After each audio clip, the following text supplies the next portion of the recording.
성경에 보니까 예수 믿고 구원받은 사람을 가리켜 교회라고 부릅니다. 교회는 건물이 아닙니다.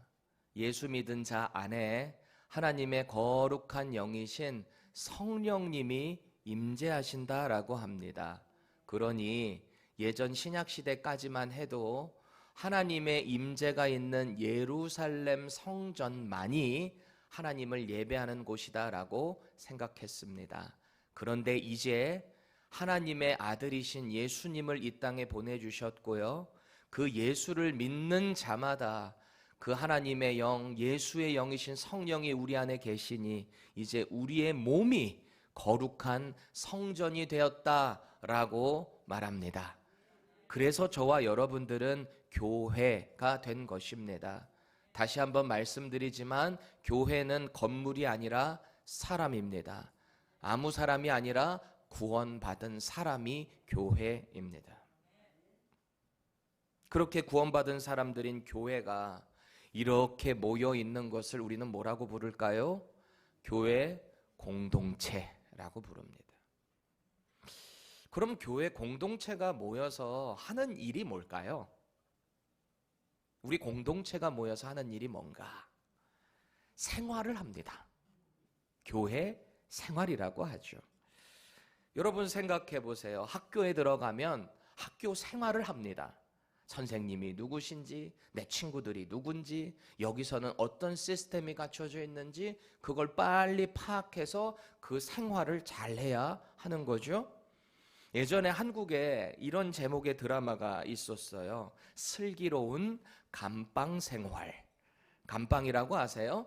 건빵 말고요. 먹는 거 말고 감방이라고, 여기 미국에서 제일이라고 보면 되겠습니다. 감옥인 거죠. 자, 슬기로운 감방 생활할 때 여기 생활 어디서 하는 거예요? 감방 안에서. 감방 공동체와 함께 그 생활을 잘 해야 되는 거잖아요.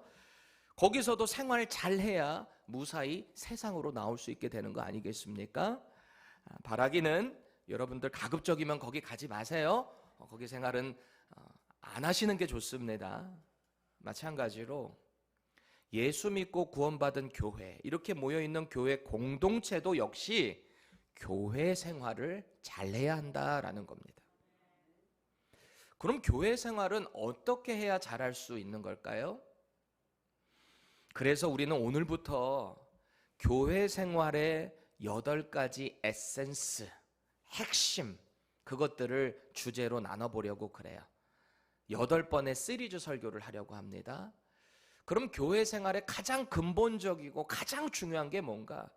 우리를 하나님께서 불러주신 이유가 뭔가? 하나님 예배받기 위해서 우리를 불러주신 거거든요. 그래서 교회 생활의 가장 중요한 핵심 첫 번째가 있다면 그것은 분명히 예배가 되어야 합니다. 예배. 먼저 여러분들에게 부탁드리기는, 여러분이 지금까지 수십 년, 몇 년을 신앙생활 했던지 간에 마음을 다 내려놓으시면 좋겠어요. 오늘부터 나는 주님 처음 만났다라는 생각을 가지고 하나님의 말씀 앞에 우리가 정말 신앙생활, 예배생활 잘하겠다는 결단이 있게 되기를 바랍니다. 설교자에 의해서 연구된 이 하나님의 말씀이 꼭꼭꼭 씹어져서 여러분들에게 지금 뿌려질 때 그 말씀의 씨앗을 여러분 마음에 잘 받기를 주님의 이름으로 축원합니다. 여러분, 지금 우리는 이 교회 시대를 우리는 여전히 신약 시대라고 합니다. 신약. 왜일까요? 하나님께서 약속하신 그 메시아, 그분을 통해서 이 땅에 새로운 언약이 체결되었습니다. 그래서 그것을 새 언약, 신약이라고 합니다. 예수님이 이 땅에서 당신의 사명을 다 이루셨어요. 십자가에서 우리의 죄 사하시겠다고 죽으셨습니다. 그리고 약속대로 부활하셨습니다. 이 땅에서 40일 동안 당신의 제자들과 함께 계시며 하나님의 나라를 계속해서 가르치셨습니다. 그리고 하늘로 올라가셨어요. 올라가기 전에 뭐라 그러셨어요? 내가 세상 끝날까지 너희와 항상 함께 있을 것이다. 너희들은 가서 모든 민족을 제자로 삼아라. 아버지와 아들과 성령의 이름으로 침례를 베풀어라. 내가 너희들에게 분부하고 가르친 모든 것을 가르쳐서 지키게 해라. 제자 삼으라 그랬단 말이에요. 그리고 때가 되면 반드시 다시 오신다 약속하셨어요. 그래서 이렇게 모인 교회 공동체는 우리의 주인이신, 우리의 구원자 되시는 그 예수님의 명령을 따라 교회 생활을 잘해야 한다라는 겁니다. 오늘 이 예배를 잘해야 된다라는 거예요. 이 신약 시대를 지나는 이 순간에요, 우리에게 예배란 무엇인가라는 주제로 가장 파워풀한 메시지가 있다면 저는 단연코 요한복음 4장이라고 믿습니다. 왜냐하면 그 약속의 주체자 되시는 예수님께서 예배란 무엇인가에 대해서 이미 선언을 하셨기 때문입니다. 여러분 잘 알고 있는 사마리아 수가성에 있는 여인과 예수님의 대화 잘 알고 계시지요? 그 배경 잘 이해하고 계시죠?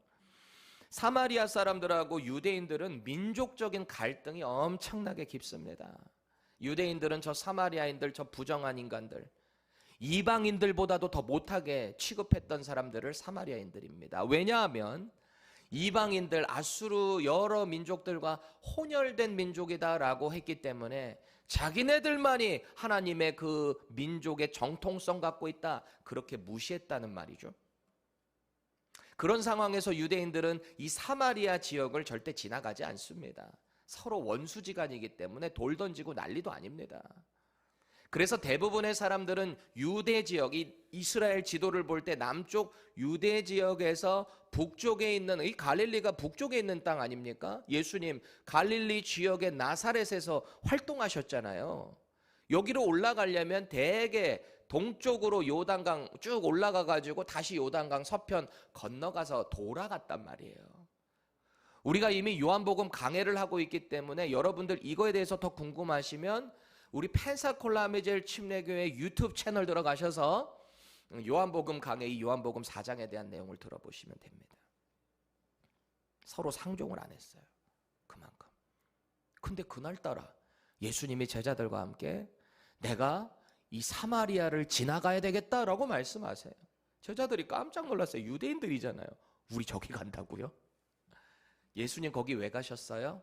그 사마리아 수가성에 있는 그 여인, 남편의 편력이 심해서 5명의 남편이 있었는데도 자기 남편 아니래요.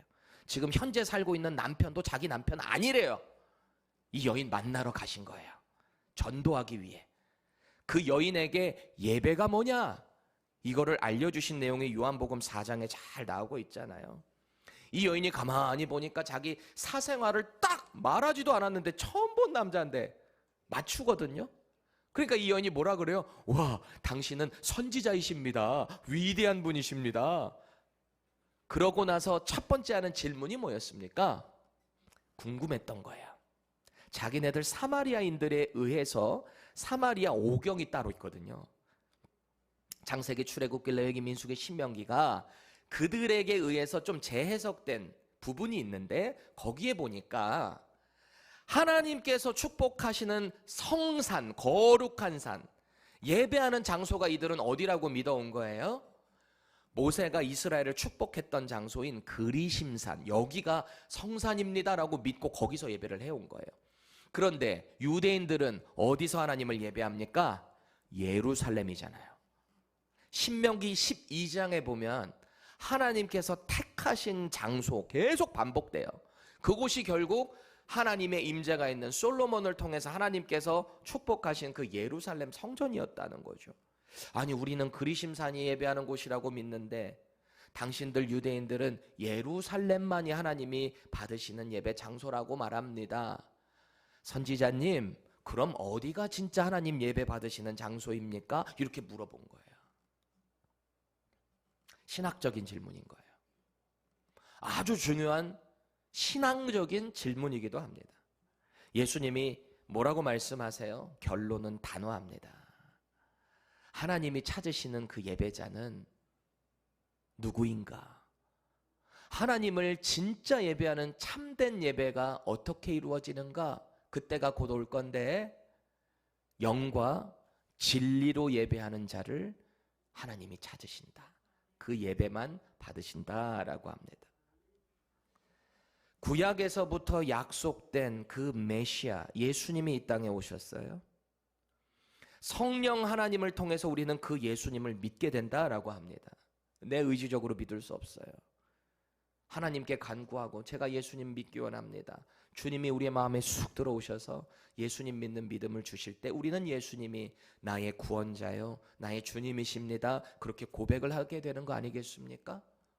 그러니 우리가 이제 하나님을 예배한다라고 할 때는 지금 예수님이 요한복음 4장 24절에 말씀하시는 것처럼 하나님을 예배하는 자는 성령 하나님의 그 영과 진리 되시는 예수 그리스도의 이름으로 예배하는 자들의 예배를 받으신다라는 거예요. 그걸 선언하신 거예요. 당신의 사명이 이루어지기 이전이죠. 아직 십자가에 죽으시기 이전에 그 여인에게 이 진리를 선포했다라는 겁니다. 자, 그렇다면 우리는 이 예배에 대해서 질문을 가져야 될 필요가 있어요. 그 하나님이 받으시는 참된 예배는, 그렇다면 영과 진리로 드려지는 그 예배는 실제로 어떻게 드려지는가? 궁금하지 않으세요? 여러분 지금 그런 예배 드리고 계세요? 영과 진리에 충만한 예배 하나님께 올려드리고 계십니까? 질문을 해봐야 한다라는 겁니다. 영과 진리로 드리는 예배는 이 예배당 안에서만 제한되는 게 아닐 거 아닙니까?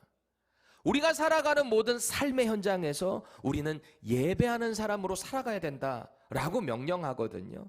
자, 그러면 이런 현상이 우리 삶에서 도대체 어떻게 일어나야 되는가라는 것을 우리는 묵상을 해야 됩니다. 그래서 오늘 제가 선택한 본문은 이사야 6장인 거예요. 사실 이 말씀은 이사야가 소명을 받는 장면으로 유명합니다. 하나님의 종 선지자로 부름을 받는 장면이거든요. 그런데 이 내용을 깊이 묵상해 보다 보면 영과 진리로 드려지는 그 예배 가운데 어떤 임재가 있나, 어떤 과정이 이루어지는가, 이것을 보게 된다라는 거예요. 오늘 말씀 가운데 깨달음과 믿음의 결단이 있기를 주님의 이름으로 축원합니다. 오늘 본문 1절 다시 보세요. 이렇게 시작을 하고 있어요. 우시야 왕이 죽던 해에, 이렇게 시작을 합니다. 이 시대적 배경을 분명하게 여기에 언급하고 있어요. 그렇다면 이 우시야가 누군가를 여러분들이 아셔야 하잖아요. 남유다에는 20명의 왕들이 있었습니다. 남유다 전체의 그 역사를 보면은 솔로몬의 아들이었던 르호보암부터 시작해서 마지막 20번째 왕인 시드기야까지 총 345년 약 그 정도의 역사를 가지고 있어요. 그리 오래되지 않았죠. 그 동안에 20명의 왕들이 있었다라는 겁니다. 이 우시야 왕은 그 20명 중에서 10번째 왕입니다. 그런데요, 이 20명의 왕 중에서 우시야가 남유다에서 가장 오랫동안 52년 통치한 왕입니다. 20명 중 왕 중에서 제일 오래 통치했어요. 그리고 이 사람에 대한 이야기를 좀 보기 원하면 역대하 26장에 잘 기록되어 있거든요. 이 우시야 왕의 업적들이 잘 나와 있습니다. 거기에 보면은 일단 이 사람은 장기 집권을 하면서 목축, 농업 이런 쪽에 있어서 아주 큰 번영을 이루어냈던 사람입니다. 민생을 안정시켰다는 얘기예요. 하나님이 도우셔서 블레셋, 아라비아 그리고 마온이라는 민족과 함께 전쟁을 할 수 있는 국방력을 가지고 있었던 왕입니다. 우시야가요. 또 암몬 나라가 이 우시야가 통치하는 그 남유다에게 조공을 바쳤던 때, 그때가 바로 이 우시야 왕이 통치할 때였다라는 겁니다. 심지어는 당시 전통적 강호였던 이집트, 애굽의 변방에서도 이 우시야의 명성을 알 정도로 치세가 컸다라는 것을 우리는 성경을 통해 알 수 있습니다. 지금식으로 보면 이거예요. 대통령이 장기 집권을 하는데 나라가 안정이 되고 민생이 안정이 되고 국방력이 강화되고 어떤 나라도 쉽게 볼 수 없는 그런 나라를 이 남유다의 10대 왕인 우시야가 이뤄냈다라는 겁니다. 사람들의 입장에서는 어떻게 생각했을까요? 백성들이 우리는 저 우시야 왕만 있으면 걱정 없어. 우리나라는 계속 강력해질 거야. 이런 생각을 갖고 있었다라는 거죠. 그런데 오늘 본문은 어떻게 시작해요? 그 강력했던 군주, 안정감을 주던 군주 우시아가 죽던 해에 하나님이 오늘 이사야를 부르시는 거예요. 그렇게 의지했던 강력한 왕이 죽었습니다. 나라에 정치적인 공백이 생길 수밖에 없어요. 불안할 수밖에 없는 정세를 가져간다라는 거죠. 때마침 당시 북동쪽에서는 이제 아수르라는 신흥 강국이 점점점 남침을 해서 내려올 때요. 그래서 남유다 위의 나라가 당시 북이스라엘이었잖아요. 이 나라 결국 어디에 망해요? 아수르에 의해서 BC 721년도에 망합니다. 이 남유다 역시 아수르에 의해서 히스기야 왕 때 아수르의 사내립이 쳐내려와가지고 계속 괴롭히잖아요. 그게 역사입니다. 이스라엘의 역사. 이런 혼란한 정세 가운데서 이제 남유다의 미래가 어떻게 되는 것인가, 사람들이 불안해하고 있었다라는 겁니다. 혼돈의 시대 가운데 오늘 하나님의 말씀이 임한다라는 거죠. 하나님이 이사야를 만나 주셨어요. 이사야에게 환상을 보여주셨어요. 환상을 딱 보는데 하늘에 높이 들린 그 하나님 나라의 성전이 보이는 거예요. 왕궁으로 해석해도 괜찮습니다. 하나님 나라의 왕궁, 성전. 1절 다시 계속 보세요. 내가 본즉 주께서 높이 들린 보좌에 앉으셨는데 그의 옷자락은 성전, 왕궁 전체에 가득했다라고 증언을 하고 있어요. 여기서 이사야가 봤다라는 거예요. 분명하게 봤다라는 거예요. 이 히브리어 단어가 라라고 하는 단어거든요. 우리 창세기 강의할 때 제가 이 라라는 단어 많이 강조했던 거 기억나시죠? 라. 단순히 보는 것도 될 수 있겠지만 뭔가에게 감찰해보고 검사해보고 주목하고 심지어는 심사숙고한다라고 할 때 단어도 역시 히브리어로 라아로 번역을 하고 있습니다.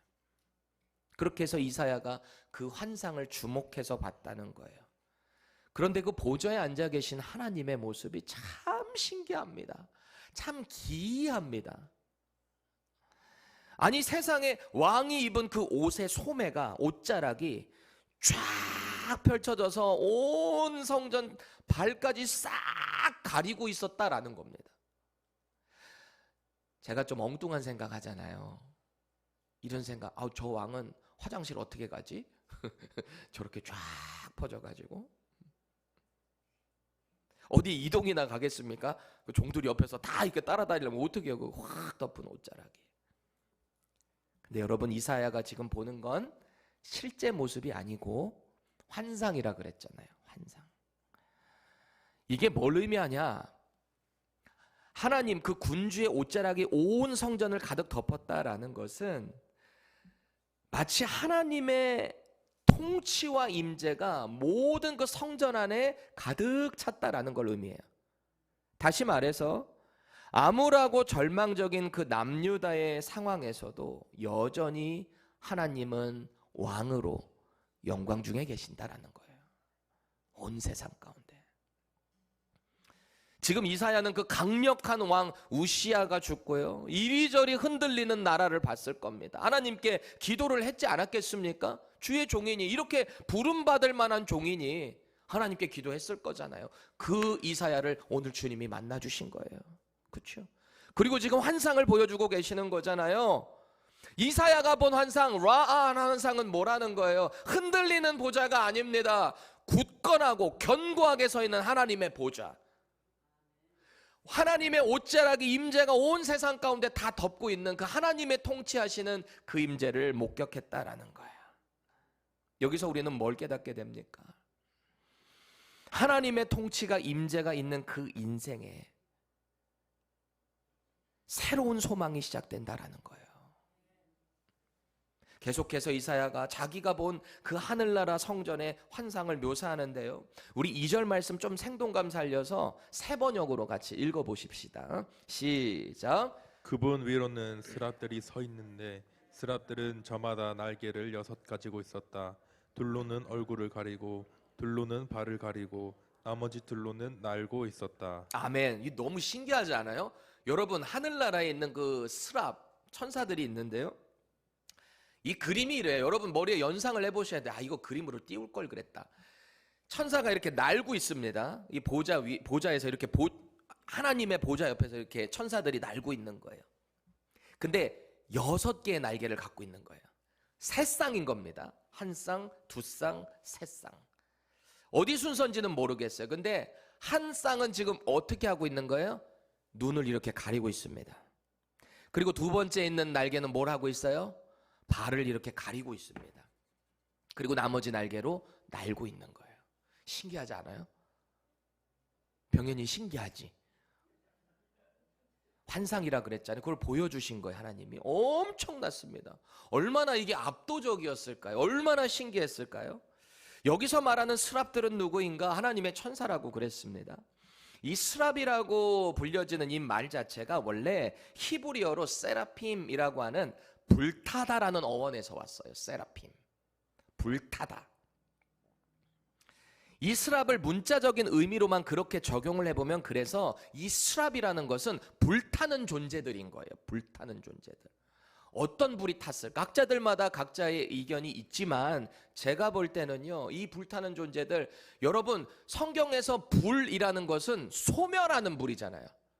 성령의 불이 우리 가운데 임할 때 우리에게는 어떤 작용이 일어납니까? 죄가 타버려요. 우리의 모든 것들이 타버린단 말이에요. 그리고 이 불이라는 것은 심판을 상징하잖아요. 하나님의 심판. 무서운 지옥불. 영원히 타지 않는. 그렇죠? 죄가 사라지는 상태. 그러니까 세라핌이라는 이 스랍들은요, 죄가 타버린 존재들인 거예요. 그러니까 거룩한 존재라고 우리는 볼 수 있는 거죠. 당시 이스라엘 사람들에게 있어서도 이 스랍들은 성결한 존재로 받아들여졌다라는 겁니다. 자, 그럼 우리는 질문을 가져야 됩니다. 이 거룩한 존재들이 그 보좌에 앉으신 여호와 하나님을 보자 하면서 왜 자기 눈과 발을 가렸을까요? 왜 그렇게 한 걸까요? 오늘 3절 4절이 이들이 왜 이런 행동을 할 수밖에 없었는가를 마치 증언하고 있는 것 같습니다. 우리 함께 읽겠습니다. 시작.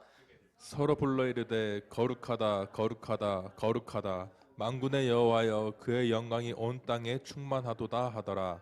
이같이 화답하는 자의 소리로 말미암아 문지방의 터가 요동하며 성전의 연기가 충만한지라. 아멘.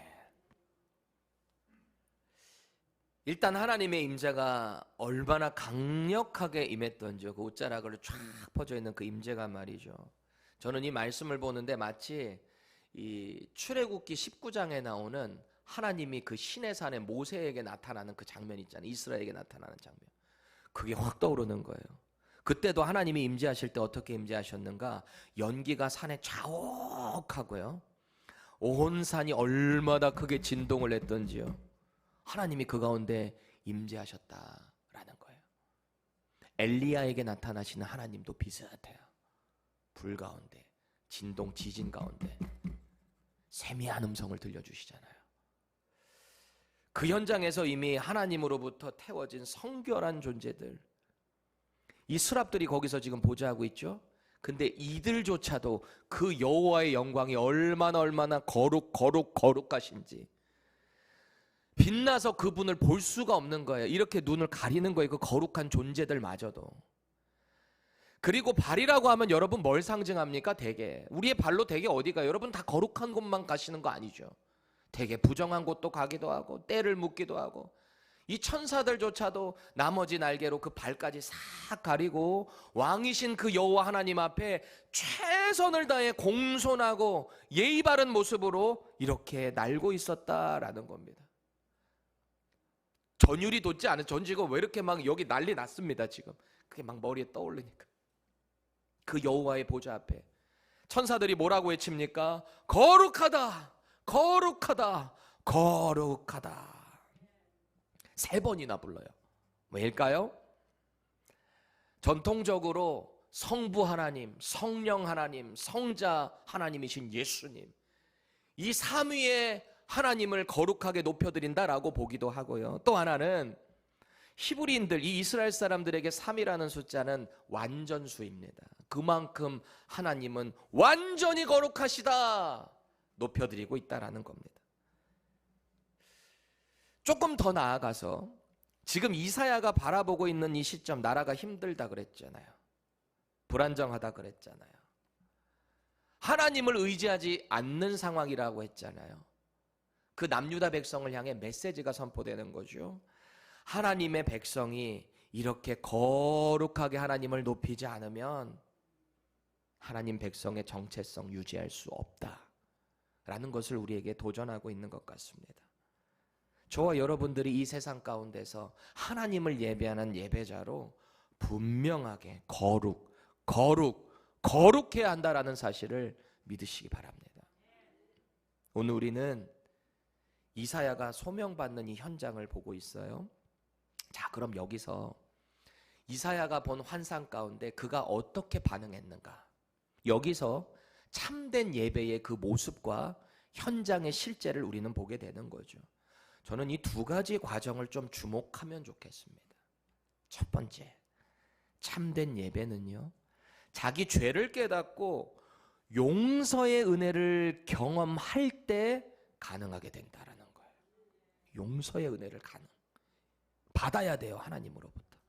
5절 함께 읽습니다. 그때에 내가 말하되 화로다 나여 망하게 되었도다. 나는 입술이 부정한 사람이요 나는 입술이 부정한 백성 중에 거주하면서 만군의 여호와이신 왕을 배었음이로다 하였더라. 그때가 도대체 언제라는 거예요? 그때에 하늘 성전 보좌에 앉으신 그 여호와를, 그 임재를 봤을 때, 천사들이 그 여호와 하나님을 거룩하다가 높여드리는 그것을 봤을 그 타이밍에 이사야는 깨달은 거예요. 나는 죽었다. 나는 망했다. 나같이 입술이 부정한 사람이, 나같이 이렇게 부정한 인생 가운데 살아가는 사람이 감히 내가 그 만군의 여호와이신 심판주 하나님의 그 임재를 내가 봤다? 나는 죽었다 라는 겁니다. 여러분, 우리가 믿음의 눈이 탁 뜨이잖아요. 믿음의 눈이 말씀 가운데 혹은 기도 가운데 찬양 가운데 여러분의 경험이 다 다를 수 있어요. 주님의 임재를 경험하는 그때가. 자, 그런데 중요한 건 그 하나님의 임재를 제대로 딱 경험하고 만나게 되잖아요. 어떻게 될까요? 우리의 입술이 어떻게 바뀌던가요? 그동안은 누군가를 열심히 씹던 내 인생이, 내 입술이 내가 주님을 탁 만나고 나면 바로 싹 바뀌어요. 누군가를 욕했던 내 입술이 바뀌어요. 내가 잘못했구나. 다 내 잘못이었구나. 이걸 깨닫게 된다는 거예요. 이게 신기한 거 아닙니까? 내 죄가 깨달아진다는 말이에요. 거룩하신 하나님 앞에서 그저 나의 죄, 나의 허물이 문제가 되는 거지 다른 사람의 문제는 그 사람의 이야기예요. 내가 먼저 해결이 되는 게 제일 시급한 문제 아니겠습니까? 여러분, 예수님 처음 믿을 때 어떠셨어요? 하나님의 강력한 임재가 성령 가운데 여러분의 마음에 팍 임재했을 때 어떠셨냐고요? 예수님의 십자가가 바로 나의 죄 때문이었다, 이게 탁 믿어질 때 여러분 어떻게 반응하셨냐고요? 눈물 콧물 범벅해서 얼마나 오열했어요. 하나님, 제가 잘못했습니다. 제가 죄인입니다. 저를 불쌍히 여겨주세요. 이게 예배 아니에요? 이게 예배의 시작인 거예요. 내 회개로부터 시작되는 겁니다. 교만했던 나의 모습, 잘난 척했던 나의 모습, 뭐가 되는 것 같이 착각했던 나의 모습, 하나님 앞에 뭐 중요해요? 우리는 낮아질 수밖에 없는 거 아니겠습니까? 그게 십자가의 은혜를 깨달은 자의 반응이에요. 고꾸라져 버리는 거예요. 꼭 기억하세요. 우리가 예수님의 이름으로 예배하는 모든 자리에 나의 죄가 먼저 드러나야 돼요. 내 죄가. 우리는 구원받을 수 없던 존재였어요. 그저 예수님이 십자가에서 죽으신 그 6월절의 어린 양 사건 때문에 우리는 그 믿음으로 구원받은 거잖아요. 이게 해결돼야 참된 예배가 될 수 있어요. 하나님의 은혜를 경험할 수 있게 되는 거예요. 여러분, 예배는요, 영적인 행위예요. 영적이라고요. 제가 아무리 이 순서 예배 있게 성령의 임재 가운데 잘 순서를 짜도요, 내가 성령 하나님의 임재 가운데 그 영으로 반응하지 않으면 그거 다 그냥 형식되는 거예요. 그냥 시스템 안에 갇혀져 버린다라는 겁니다. 진짜 회개를 통해 하나님의 도우심, 그 은혜를 경험해야 한다라는 거예요. 그게 있어야 우리의 예배가 회복돼요. 그게 있어야. 언제나 내 생각, 경험, 습관으로 하는 예배, 참된 예배 되겠습니까? 하나님의 은혜를 간구하면서 하나님만이 저를 거룩하게 하실 수 있습니다. 겸손하게 고백하는 저와 여러분들이 돼야 합니다. 그래서 오늘 하나님은요, 난 이제 망했다. 내가 감히 그 여호와 하나님을 봤다. 절망 가운데 있는 고백하는, 이게 사실 우리식으로 보면 회개하고 있는 거예요. 하나님, 제가 죄인입니다. 저는 이제 죽었군요. 은혜를 베풀어 주세요. 6절 보세요. 그 거룩한 스랍 중 하나가 하나님 성전의 그 제단에 있는 이 불을 상징하는 겁니다. 실제 막 불을 갖고 와서 붙였다기보다는 그 숯을 하나 이렇게 손에 들고 와서 이렇게 날아옵니다. 타닥타닥타닥타닥. 그래서 내 입술이 부정하다, 내 인생이 부정하다 하고 있는 그 이사야 입에 딱 댑니다. 그리고서 뭐라고 선언하는지 보세요. 7절 함께 읽습니다. 시작. 그것을 내 입술에 대며 이르되 보라 이것이 내 입에 닿았으니 내 악이 제하여졌고 내 죄가 사하여졌느니라 하더라. 아멘. 여러분, 이게 복음이에요. 이게 가스펠이라고요. 이게 바로 예배를 통해 하나님이 우리에게 부어주시는 은혜입니다. 오늘 이사야 좀 보세요. 하나님을 바로 보는 눈을 가지고 봤어요. 눈이 열렸어요. 하나님의 그 성전을 봤어요. 하나님의 임재를 경험했어요. 그러니까 자기 죄가 깨달아졌잖아요. 이 절망은 세상의 실패한 절망이 아니에요. 나 망했다, 나는 끝났다. 세상의 절망이랑은 차원이 다른 절망입니다. 거룩한 절망이에요. 다시 회복을 소망하는 하나님의 사람의 절규라는 겁니다. 하나님의 도우심을 구하는 거예요. 그게 바로 예수님 말씀하신 심령이 가난한 자에게도 똑같이 적용되는 거예요. 예수님이 마태복음 5장에서 뭐라 그러세요? 심령이 가난한 자는 복이 있다. 심령, 우리의 마음이 가난하다. 원어적으로 bankruptcy의 상태예요. 파산이에요. 내가 할 수 있는 거 하나도 없다는 거예요. 할 수 없는데 그럼 누구에게 도움을 구한다는 거예요? 전능자 하나님, 하나님만이 나를 도와주실 수 있습니다. 이렇게 고백하는 자에게 은혜가 임한다는 거예요. 오늘 이사야가 그런 은혜를 경험하고 있다라는 겁니다. 그렇게 심판과 용서의 권한을 갖고 계신 보좌에 앉으신 그 주님이 용서를 허락하시는 거예요. 그리고 은혜를 허락하셨다라는 거예요. 여러분, 하나님 말씀 앞에 이 예배 가운데 회개가 나타나지 않잖아요. 때로는 감동이 있을 수는 있어요. 오늘 예배 참 좋았다. 오늘 말씀 참 좋았네. 꼭 나한테 하는 것 같으네. 은혜가 있을 수는 있어요. 그런데 거기 회개가 진정 나타나지 않잖아요. 내 삶을 제대로 돌아보지 않잖아요. 말씀 가운데 찔림이 자꾸 없잖아요. 이 정도면 됐지. 자꾸 그렇게 생각하시잖아요. 변화는 없어요. 변화. 우리의 마음을 날마다 새롭게 함으로 변화를 받으라 라고 명령했잖아요. 꼭 기억하시기 바랍니다. 우리의 예배를 통해, 하나님께 드리는 그 예배를 통해 우리 삶의 날마다 변화가 있게 되기를 축원합니다. 두 번째, 참된 예배를 드리게 되면 삶의 헌신으로 연결될 수밖에 없다는 거예요. 이걸 우리가 주목해야 돼요. 8절 같이 읽습니다. 시작. 내가 또 주의 목소리를 들으니 주께서 이르시되 내가 누구를 보내며 누가 우리를 위하여 갈고 하시니 그때에 내가 이르되 내가 여기 있나이다 나를 보내소서 하였더니. 아멘. 아까 잘 봤다 그랬죠. 회개의 은혜를 입었죠. 그러니 이젠 또 잘 들어요. 주의 음성을 듣는 거예요. 죄로 부정한 상태에서 인간은 하나님을 볼 수 없어요. 그렇죠? 근데 은혜가 이만히 본 거죠. 그리고 들은 겁니다. 하나님의 은혜를 이렇게 이사야가 탁 입고 나니까, 바로 보고 바로 듣고 나니까 이제는 바로 반응하고 있다라는 거예요. 바로 반응해요. 제가 여러분들께 우리 같이 이거 하십시다. 이 사역 하나님 기뻐하십니다. 선교 가십시다. 뭐 하십시다. 제자 훈련합시다. 아무리 얘기를 해도요. 여러분이 정말 예배 가운데 진짜 체험이 없으면, 이 은혜에 대한 체험이 없으면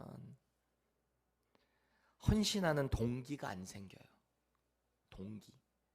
지금 이 미국의 이민 전 세계의 다음 세대들을 우리가 교회가 잃어버린 이유가 뭘까요? 모티베이션이 안 생긴다는 거예요. 그들의 마음에. 내가 왜 교회를 가야 되지? 지금 이 바쁘고 무한 경쟁의 시대에 내가 지금 할 걸 또 바쁜데 내 시간을 왜 거기에 가서 투자를 해야 되지? 이런다는 거예요.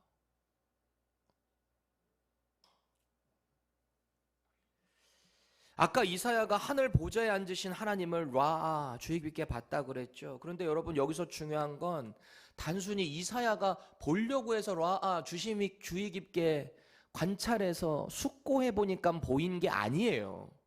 이 순서를 우리가 착각하면 안 됩니다. 하나님이 먼저 이사야를 보고 계셨고 그를 부르셔서 그의 눈을 띄워주신 거 아니겠습니까? 하나님이 먼저 보셨다라는 것을 우리는 기억해야 합니다. 그래서 가만히 보면 오늘 이사야가 경험하는 이 예배는요, 하나님의 임재를 바로 보는 것으로부터 시작이 됐다라는 거예요. 그런데 우리가 전능자 보고 싶다고 마음대로 볼 수 있는 건 아니죠. 그분이 허락하셨기 때문에 봤다. 예배는요, 내가 하나님을 보는 시간이 아닙니다. 하나님께서 나를 보고 계시고 내가 그 하나님 앞에 드러나는 시간이 예배다라는 것을 기억하셔야 돼요. 하나님은 이미 온 세상을 보고 계세요. 감찰하고 계신다라고 합니다. 성경에서는 감찰한다. 우시아가 죽고 이 혼란한 남유다의 시대입니다. 하나님은 당신의 종을 감찰하셨어요. 이사야를 먼저. 그리고 그 상황 가운데 혼란한 시국 가운데 주의 종을 부르셨다라는 거예요. 저와 여러분 예배자를 부르신 거예요. 지금 이 미국 얼마나 혼란스럽습니까? 대한민국 얼마나 혼란스럽습니까? 전 세계가 지금 얼마나 혼란스럽습니까? 그 중에서 저와 여러분들을 이 자리에 예배자로 부르셨다라는 거예요. 하나님이 다 보고 계세요. 우리가 우리 뜻으로 바꿀 수 있는 게 아니잖아요. 만군의 여호와 통치자 하나님이 이 시대 가운데도 왕 되심을 믿으시기 바랍니다.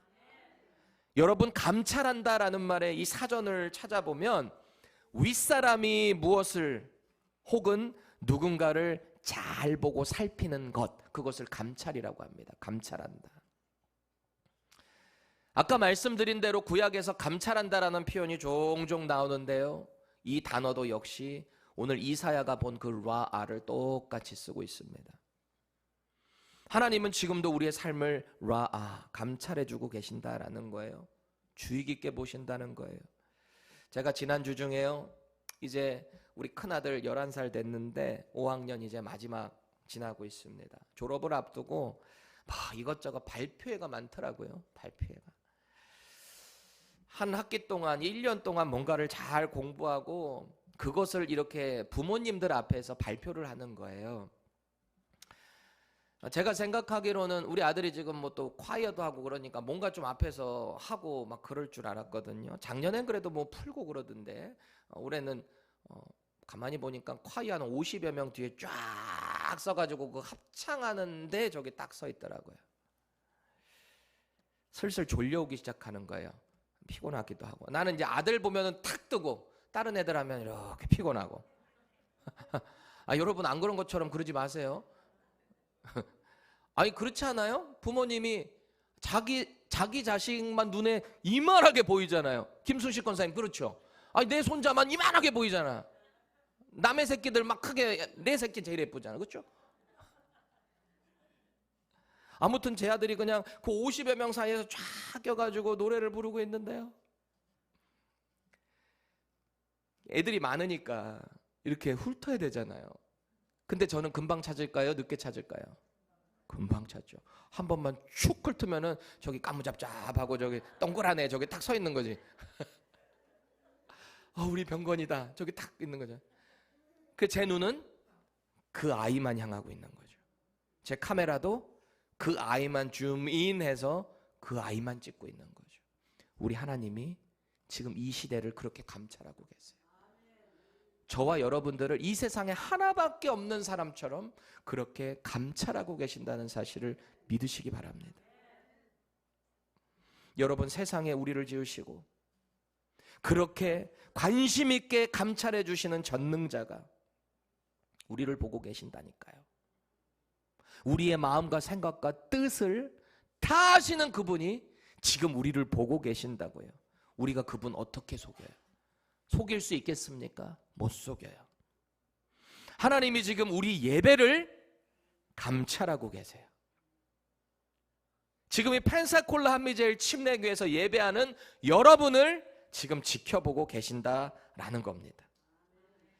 우리는 그 하나님 앞에 우리의 마음을 정직하고 솔직하게 내어놔야 하는 거예요. 여러분, 우리가 하나님 앞에서 내 마음 포장한다고 그거 포장 되겠습니까? 바꿀 수 있겠습니까? 못해요. 우리는 사람은 속일 수는 있어요. 내 마음을 숨길 수 있어요. 아니, 솔직히 저 같은 목회자야 이렇게 말씀 선포할 때 여러분들이 저를 보고 이렇게 웃어주시고, 우리 김순자 집사님 저를 보고 이렇게 웃고 계세요. 눈이 자꾸 일리 가, 이렇게 막 반응 잘하시는 분들 보면. 그리고 아멘 아멘 크게 하시면 제가 거기에 자꾸 이렇게 취업이 된다고요. 인커리지가 된다고요. 여러분 말씀에 아멘으로 자꾸 반응하셔야 돼요. 그 말씀을 자꾸 여러분의 삶에 받으셔야 돼요. 그럼 제가 여러분들의 반응하는 걸 보고 이렇게 생각하는 거죠. 아, 말씀이 잘 들어가고 있구나. 아, 은혜를 받고 있구나. 저는 당연히 그렇게 생각할 거 아니에요? 그런데 뭐 우리 중에는 그런 사람이 없을 거라고 믿지만 만에 하나 아멘 아멘 이러고 막 이렇게도 하는데 실상은 속에 끝나고 뭘 먹어야 되지? 아멘. 오늘 저녁은 뭘 먹어야 되지? 아멘. 물어보니 타이밍은 기가 막히게 알아. 교회 생활 하도 오래 해가지고 머리에서 딴 생각하면서 이 멀티플레이가 되는 거예요. 이렇게. 제 학창 시절에요, 제 친구 중에 이런 애가 있었어요. 수업 시간에 눈을 분명히 뜨고 있어. 그런데 자. 그런 놀라운 애가 있었어요. 자고 싶은데 자면 혼나잖아요. 선생님한테 뭐 분필이 날라오든 뭐가 날라오니까 이렇게 하고 있던지 이런 뭐 하고 있는 것 같지만 자는 거예요. 혹시 여러분 가운데 그런 분 계십니까? 저는 속일 수 있어요. 우리 주변 사람은 속일 수는 있어요. 그런데 우리 마음을 감찰하시는 그 하나님은 못 속여요. 우리의 마음이 영과 진리로 하나님께 지금 초점이 맞춰져 있지 않으면 하나님 속상해하세요. 우리 예배가 그래야 한다라는 거예요. 그래서 우리는 오늘 이 교회 생활에 있어서 가장 중요한 이 예배라는 주제 앞에서요, 분명한 질문을 스스로 하셔야 돼요. 여러분 스스로 질문해 보셔야 돼요. 나는 지금 정말 참된 예배를 하나님께 올려드리고 있나? 아니면 그냥 자리만 채우고 있는 종교인으로 앉아 있는 것인가? 심각한 질문이 필요합니다. 예배는 종교적 형식이 아니에요. 그저 습관적으로 시간을 보내는 자리가 아니에요. 거룩하다, 거룩하다, 거룩하다. 완전하신 그 하나님 앞에서 우리의 모든 낮음을 내어드리고, 그리고 그 하나님 앞에 우리의 인생을 맡겨드리고 의지하는 자, 그 사람이 예배하는 겁니다. 예배는 단순한 감동을 받는 자리가 아니에요. 내 죄가 드러나고 회개를 통해 하나님의 은혜를 체험하고 삶으로 고백하는 겁니다. 예배는 끝이 아니고요, 내 삶이 시작되는 거예요. 그래서 여러분 여기서 예배를 했으면 이제 삶의 예배로 나아가셔야 하는 거예요. 사랑하는 교회 여러분, 거룩하신 왕 하나님을 바로 보십시다. 연약한 내 믿음 자꾸 포장하려고 하지 말고요, 있는 그대로 하나님 앞에 정직하게 나아갑시다. 우리의 죄를 다시 한번 회개하고 나를 새롭게 해주시는 그 하나님과 함께 독수리가 날개치며 올라가는 힘있게 교회 생활하시기를 바랍니다. 수동적으로 하지 마세요. 시스템에 갇혀버리지 마세요. 아, 오늘 썬데이네, 교회 가야지. 아, 오늘 순서가 이거네. 시스템에 갇혀버리면 우리가 정말 성령의 임재하시는 그 예배를 경험하지를 못해요. 오늘 이사야 보세요. 그렇게 경험하고 나니까 잘 보고 잘 듣고 회개해서 변화받는 은혜를 누렸어요. 그러니까 어떤 음성이 들리는 거예요? 누가 우리를 위하여 갈고, 사역에 초청을 하고 계시잖아요. 하나님 나라 확장에 누가 나와 함께 할까? 이사야가 뭐라고 말합니까? 주여, 제가 여기 있습니다. 나를 보내주세요. 이 고백이 저와 여러분들의 고백이 되기를 예수님의 이름으로 축원합니다.